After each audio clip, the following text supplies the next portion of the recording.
कभी सोचा है कि कुछ लोग उन्हीं 24 घंटों में जो हम सबके पास होते हैं, आखिर इतना कुछ कर कैसे लेते हैं?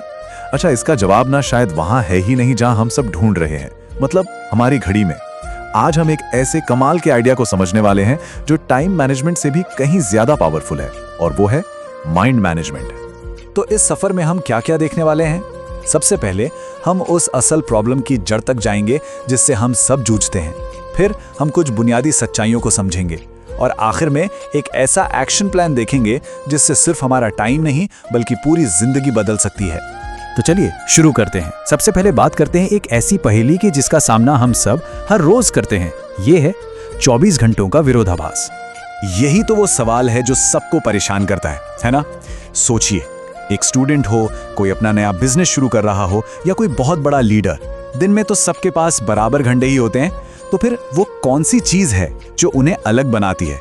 जवाब है उनकी घड़ी नहीं बल्कि उनका माइंडसेट। हम सब कितनी बार ये कहते हैं यार टाइम ही नहीं है, लेकिन क्या सच में टाइम की कमी है या फिर हमारा मन किसी उलझे हुए धागे की तरह यहां वहां बिखरा पड़ा है?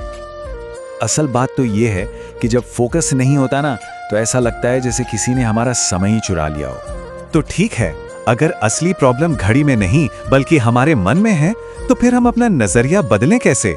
और बस यही सवाल हमें हमारे अगले बड़े आइडिया पर लेकर आता है। अच्छा, ये जाना पहचाना सा लग रहा है कि बस 5 मिनट के लिए फोन उठाया और पता चला 1 घंटा निकल गया। कहाँ गया वो 1 घंटा? क्या समय गायब हो गया? नहीं, हमारा मन भटक गया था। और बस यही वो असली प्रॉब्लम है जिसे हमें सुलझाना है। और यहीं पर ना हमें वो सबसे बड़ा फर्क समझ में आता है। देखिए, एक तरफ है टाइम मैनेजमेंट, जो कैलेंडर और टू डू लिस्ट के साथ एक बाहरी लड़ाई है। वहीं दूसरी तरफ है माइंड मैनेजमेंट, जो कि एक अंदरूनी स्किल है। ये कुछ ऐसा है जैसे आप नदी को कंट्रोल करने की कोशिश नहीं कर रहे, बल्कि अपनी नाव की पतवार को मजबूत बना रहे हैं। वाह, ये एनालॉजी ये सब कुछ साफ कर देती है। समय एक नदी की तरह है, वो तो बहता ही रहेगा, उसे कोई नहीं रोक सकता। लेकिन हमारी नाव कहाँ जाएगी, इसका कंट्रोल पूरी तरह हमारे हाथ में है। बस शर्त यह है कि हमारी पतवार यानी हमारा मन हमारे कंट्रोल में हो।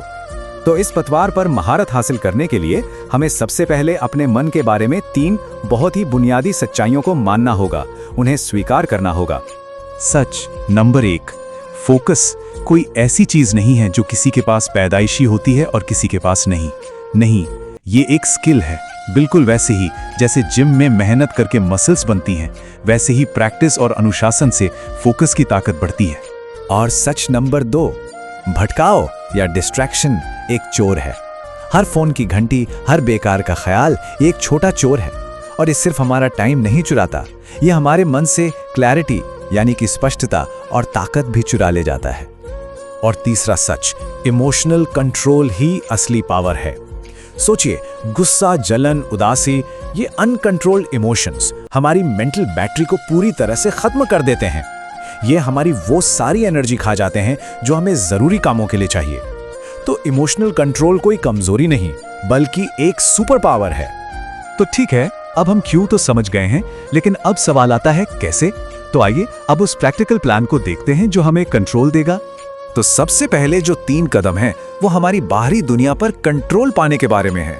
स्टेप 1, हाई क्लैरिटी, मतलब कंफ्यूज होने के बजाय दिन के सिर्फ 3 सबसे जरूरी काम चुनिए। स्टेप 2, अपनी एनर्जी को मैनेज कीजिए। अच्छी नींद, हल्की फुल्की एक्सरसाइज और पॉजिटिव इनपुट्स को प्राथमिकता दीजिए। और स्टेप 3, डिजिटल कंट्रोल, अपने मन के चारों ओर एक मजबूत दीवार बनाइए और हर तरह के डिस्ट्रैक्शन को बाहर रखिए। अब जो अगले 3 कदम हैं, यहीं से असली बदलाव आता है। ये हमारी भीतरी दुनिया पर महारत हासिल करने के बारे में है। ये अपनी अंदरूनी सोच को बदलने के बारे में है। मैं नहीं कर सकता से मैं सीख रहा हूं पर आने के बारे में है।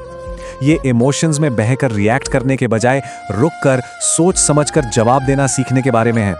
और सबसे जरूरी ये समझने के बारे में है कि अनुशासन कोई पिंजरा नहीं है, बल्कि ये तो आजादी और आत्मविश्वास की चाबी है। और अगर ऐसा लगता है कि इन छोटे छोटे बदलावों से क्या ही फर्क पड़ेगा, तो जरा इस नंबर पे गौर कीजिए। सोचिए, अगर हर रोज अपने मन को सिर्फ 1% बेहतर बनाया जाए, तो 1 साल में क्या होगा? ये 365% बेहतर नहीं होगा। नहीं, ये उससे कहीं ज्यादा होगा। ये होती है कंपाउंडिंग की पावर। ये है लगातार कोशिश की असली ताकत। तो जैसा कि आप देख सकते हैं, ये कोई छोटी मोटी ट्रिक या हैक नहीं है। ये जीने के एक नए तरीके के लिए खुद से किया गया एक वादा है, एक कमिटमेंट है।